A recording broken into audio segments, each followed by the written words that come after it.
আমি একজন যুবক, আমার বয়স 18 বছর। আমি 5 ওয়াক্ত জামাতে সালাত আদায়ের চেষ্টা করি, কোরআন তেলাওয়াত করি, কিন্তু আমি পর্নোগ্রাফি ও হস্তমৈথুনে আসক্ত হয়ে গেছি।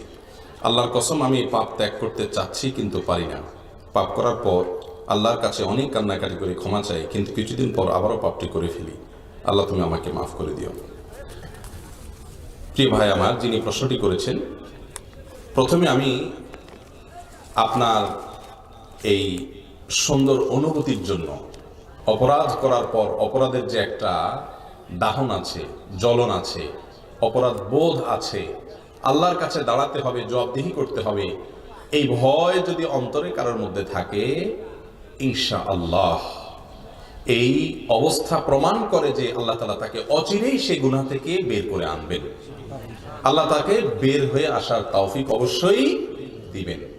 কোন পাপ করতে করতে যদি কেউ বেপরোয়া হয়ে যায়, ভাইরা আমার, বেপরোয়া, একেবারে কোনো পাত্তা নাই, চোখের পানি নাই, আল্লাহর ভয় নাই, এটা লক্ষণ খারাপ। এটা লক্ষণ খারাপ। অপরাধ করার পর আপনার ভিতরে যে জ্বলন আছে, অস্থিরতা আছে, আল্লাহর ভয় আছে, প্রথমে আল্লাহর শুকর আদায় করুন যে আলহামদুলিল্লাহ আপনি বেপরোয়া নন। আপনাকে আল্লাহ রাব্বুল আলামিন তাইবিনদের কাতারে, যাদের তওবা আল্লাহ কবুল করবেন, তাদের কাতারে শামিল হওয়ার তৌফিক দান করুন, আমরা দোয়া করি।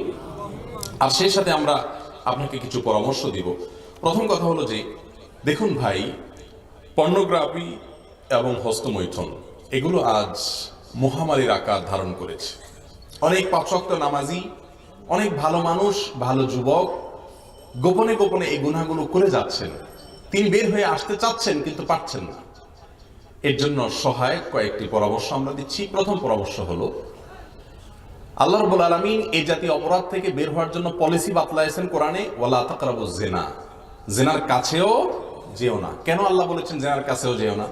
আল্লাহ লা তাজনু না বলে লা তাকরাবুজ জিনা কেন বললেন? কারণ আল্লাহ জানেন যে জেনার মতো অপরাধ, হস্তমৈথুন এটা জেনা সংশ্লিষ্ট অপরাধ, তারপরে আপনার পর্নোগ্রাফি এটা জেনা সংশ্লিষ্ট অপরাধ। জেনাল আইন আন নাজর, নবী সাল্লাল্লাহু আলাইহি ওয়াসাল্লাম বলেছেন সহিহ মুসলিম হাদিসে, চোখের জেনা হলো চোখ দিয়ে খারাপ জিনিস দেখা। এই অপরাধগুলো মানুষ যখন কাছাকাছি যায় তখন করে, আর যখন একটা ছোট অপরাধ করে তখন আস্তে আস্তে বড় অপরাধের দিকে সে অগ্রসর হয়ে যায়। এই জন্য জেনার কাছাকাছি গেলে জেনা না করে খুব কম মানুষ থাকতে পারে।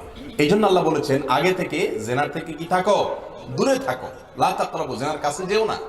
এই জন্য প্রথম পরামর্শ হলো, যারা বেঁচে থাকতে চান এটা থেকে দূরে সরতে হবে। দূরে সরা বলতে, দৃষ্টান্ত স্বরূপ, আপনার মোবাইলে এরকম কোন ছবি, ভিডিও, গান থাকলে সেগুলো সব গোষ্ঠী ধরে একসাথে ডিলিট করে দিবেন, ফরম্যাট করে ফেলবেন।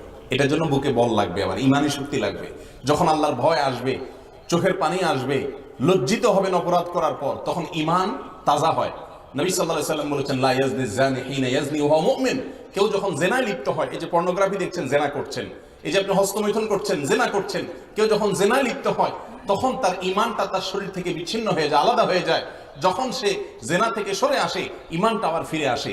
এই জন্য দেখবেন, এই অপকর্ম থেকে যখন সরে যান, সঙ্গে সঙ্গে আপনার ভেতরে একটা ইমানদার হয়ে থাকলে অপরাধ বোধ জেগে ওঠে, আফসোস লাগে, লজ্জিত হন।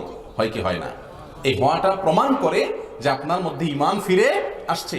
আর যখনই অনুশোচনা হবে, দেরি না করে সঙ্গে সঙ্গে এই মোবাইল থেকে সব ফরম্যাট করে দিবে। কথা কি বুঝাতে পারছি? ফেসবুকে যদি কোনো পেজ বা এই জাতীয় কোনো কিছু থেকে আসে, সেগুলো সব ব্লক করে ফেলবেন।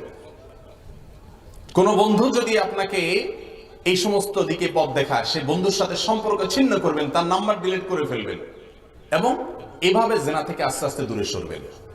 কোনো মেয়ের সঙ্গে আপনার পরিচয় হয়েছে, সেখান থেকে আপনার মনে বাজে চিন্তা আসে, একেবারে আপনার মেমোরি থেকে তাকে ডিলিট করে দেওয়ার আয়োজন করেন। তাহলে ইনশাআল্লাহ আপনি গুনাহ থেকে বাঁচতে পারবেন। দ্বিতীয় কাজ হলো, একাকী থাকবেন না। এই পর্নোগ্রাফির সমস্যা আর হস্তমৈথুনের সমস্যা, উভয় সমস্যা হয় কখন?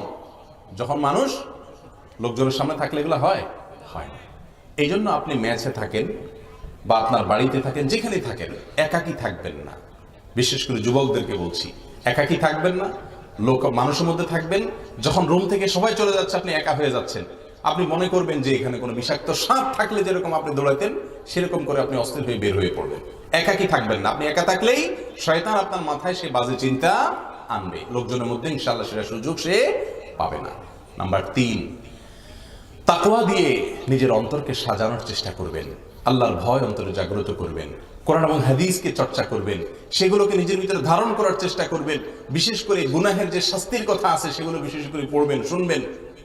আর নাম্বার 4, আল্লাহর নেককার বান্দাদের সাথে থাকবেন, ভালো বন্ধুদের সাথে থাকবেন যারা হারাম থেকে হাজার মাইল দূরে থাকে। ইয়া আইয়ুহাল্লাযীনা আমানু তাকুল্লাহ ওয়া কুনু মা'আস সাদিকিন, নেককারদের সাথে থাকবেন। আর নাম্বার 5, আল্লাহর কাছে একটু চোখের পানি ফেলে দোয়া করবেন, আল্লাহ আমাকে তৌফিক দান করো আমি যেন গুনাহ থেকে বের হয়ে আসতে পারি। আল্লাহ আমাদের সবাইকে তাকওয়ার জীবন ধারণ করার তৌফিক দান করুন।